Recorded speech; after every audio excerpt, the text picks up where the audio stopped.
안녕하세요. 올킬입니다. 고배당 당첨 인증합니다. 함께 하신 분들도 모두 축하드리고요. 스포츠 정보 공유방에서 무료로 공유해드리니 같이 먹읍시다. 아래 고정 댓글로 편하게 말 걸어주세요.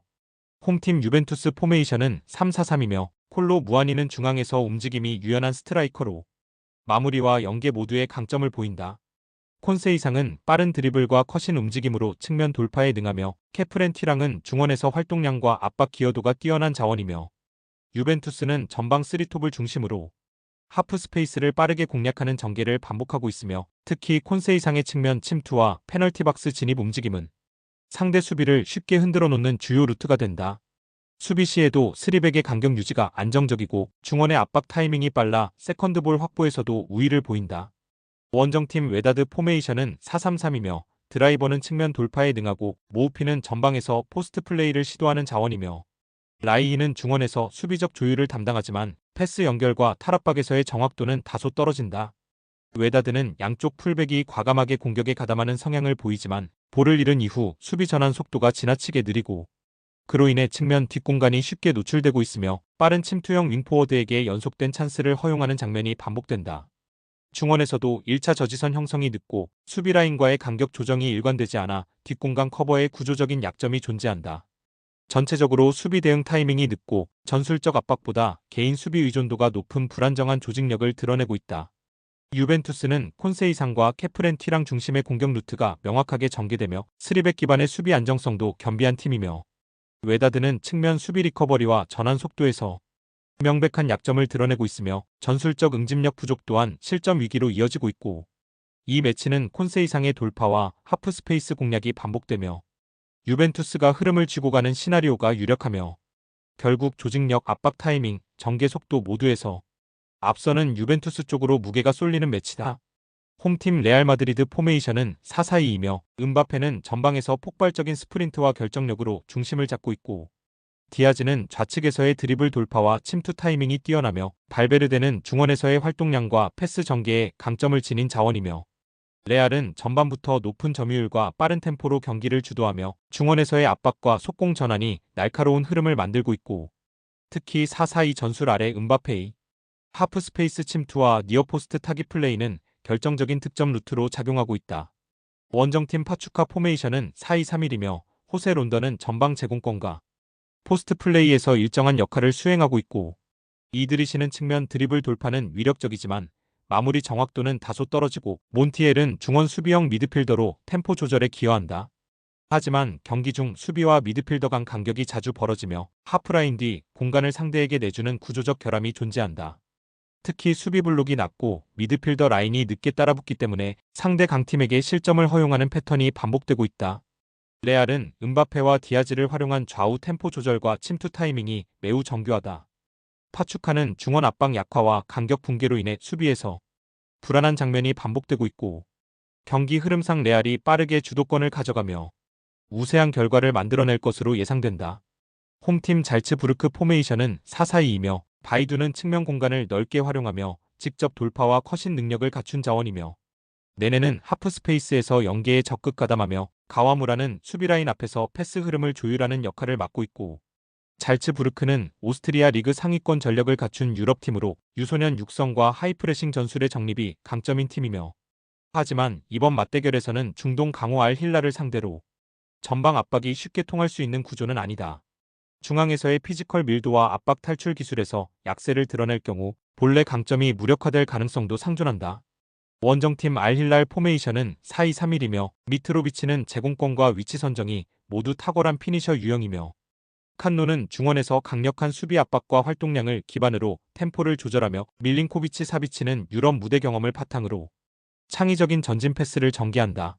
알힐랄은 유럽 빅리그에서 활약했던 사비치를 중심으로 미트로비치, 쿨리발리, 네베스, 야신 부누 골키퍼 등 전력 구성이 매우 탄탄하고 단순히 유럽팀이라는 이유로 잘츠부르크가 우위라고 평가하기는 어려우며 실제 전력 차이는 오히려 알힐랄이 앞선다는 분석이 설득력을 얻고 있고 특히 미트로비치와 사비치 모두 대회가 거듭될수록 감각을 끌어올리고 있어 잘츠부르크 수비진이 90분 내내 이들을 억제하기에는 분명한 한계가 존재한다.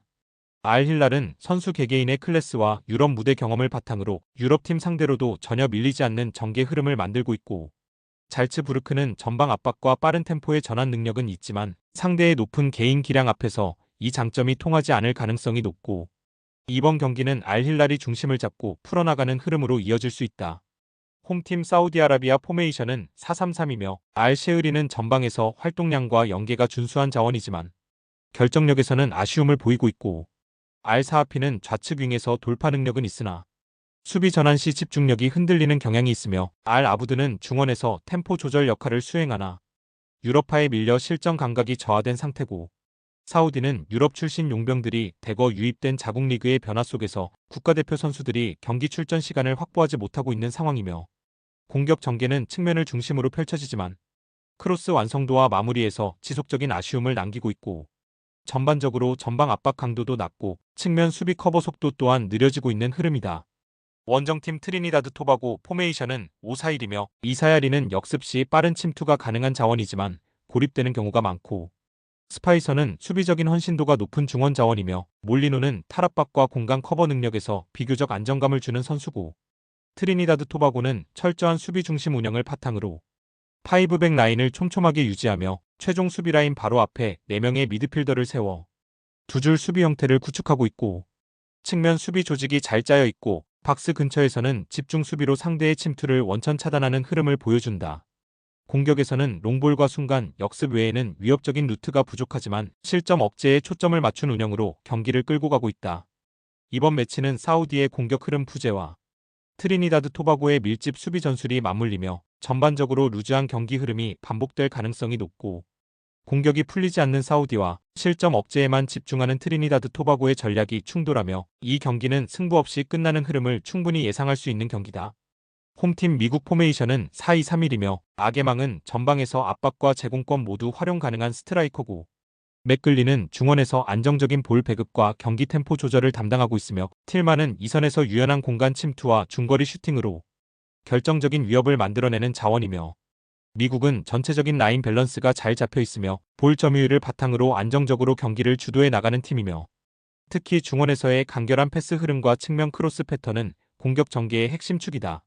원정팀 IT 포메이션은 4-4-2이며 피에로는 빠른 침투를 통한 뒷공간 활용 능력이 있는 자원이며, 디드스는 측면에서 활동량이 풍부하지만 수비 가담에서 불안 요소가 많고, 장자크는 중원 압박 능력은 있으나 볼 연결과 전진성에서는 한계를 보이고 있고, 주전 수비수 두베른이 퇴장 징계로 결장하며 수비라인 안정감이 급격히 흔들릴 가능성이 크고, 라인 간격 유지가 어려운 상황에서 중앙 공간이 쉽게 열릴 수 있으며 전체적으로 압박을 견디는 조직적 완성도가 떨어진다는 약점을 드러내고 있다. 미국은 포지션 간 거리 조절과 전방 압박의 완성도가 매우 높은 팀이며, IT는 수비 핵심 결장과 함께 전술 대응력이 현저히 떨어지고 있으며 이 경기는 미국이 안정적으로 경기를 장악하고 승리를 가져갈 수 있는 전개 흐름이다. 홈팀 맨시티 포메이션은 4-2-3-1이며 홀란드는 박스 안에서의 결정력과 피지컬 우위를 동시에 갖춘 핵심 피니셔고, 베르나르두 실바는 중앙과 측면을 오가며 볼 전개의 연결 고리 역할을 수행하고, 마르무시는 세컨 라인에서의 공간 침투와 연계가 뛰어난 자원이며, 맨시티는 과르디올라 감독 특유의 전술 컬러를 바탕으로 볼이 있는 지역의 수적인 우위를 형성하며 점유율을 장악해 나가는 팀이며, 특히 측면과 하프 스페이스 구간에서 볼의 흐름을 유지하며 상대를 지치게 만드는 흐름을 전술적으로 반복하는 구조를 가지고 있다. 원정팀 알 아인 포메이션은 4-3-3이며 라바는 제공권을 통해 이성과의 연계를 시도하는 전방 옵션이며, 카쿠는 중원에서 볼 배급과 탈압박에 주력하고 있으며 아바스는 좌측 라인을 중심으로 빠른 침투와 컷신을 시도하는 유형이다. 하지만 알 아인은 전체적으로 점유율 경쟁에서 우위를 점하기 어려운 구조를 보이고 있으며 전방 압박의 강도 또한 일정하지 않고, 수비 라인이 얇아지고 체력이 떨어지는 후반 구간에서는 반복적인 뒷공간 노출이 발생할 가능성도 높아 보인다.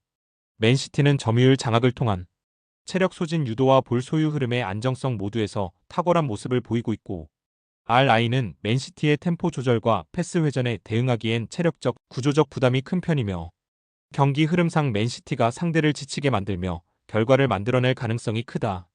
홈팀 도미니카 공화국 포메이션은 5-4-1이며 로메로는 최전방에서 포스트 플레이에 집중하는 타입이지만 결정적인 찬스 창출 능력은 부족하고, 레예스는 중원에서 압박과 간결한 패스를 수행하지만 공격 전개에서 전진성은 크게 기대하기 어렵고, 모르셸은 수비적인 안정감은 있으나 템포 전환과 패스 방향에 제한이 많은 자원이며, 전체적으로 도미니카는 수비적인 안정성에 초점을 맞춘 운영을 반복하며 최종 라인 수비 뒤에 4명의 미드필더를 촘촘히 세워 수비 안정화를 우선시하는 전술을 지속하고 있고, 하지만 공격으로의 전환은 매우 더디고 역습 시도에서도 결정적인 침투 루트가 자주 끊기는 모습을 보여주고 있다. 원정팀 수리남 포메이션은 5-3-2이며 마가렛은 중거리 슈팅과 포스트 플레이가 가능한 자원이지만 기복이 크고, 커크는 중원에서 볼을 지켜내며 전개 흐름을 조율하지만 과감한 패스를 뿌릴 수 있는 스타일은 아니다. 주비타나는 역습 시 빠른 침투를 보여주긴 하나 최종 마무리 단계에서는 완성도가 떨어진다. 수리남 또한 수비 라인을 깊게 내리고 상대의 공격을 차단한 뒤 롱볼과 스피드를 활용한 역습 중심의 경기 운영을 선호한다. 하지만 빌드업이 단조롭고 공격 전개 시 전방 숫자가 부족해 슈팅 찬스로 연결되는 장면이 적고, 전반적으로 수비 조직은 안정되었지만 공격 시 다양한 루트를 확보하지 못하고 있다.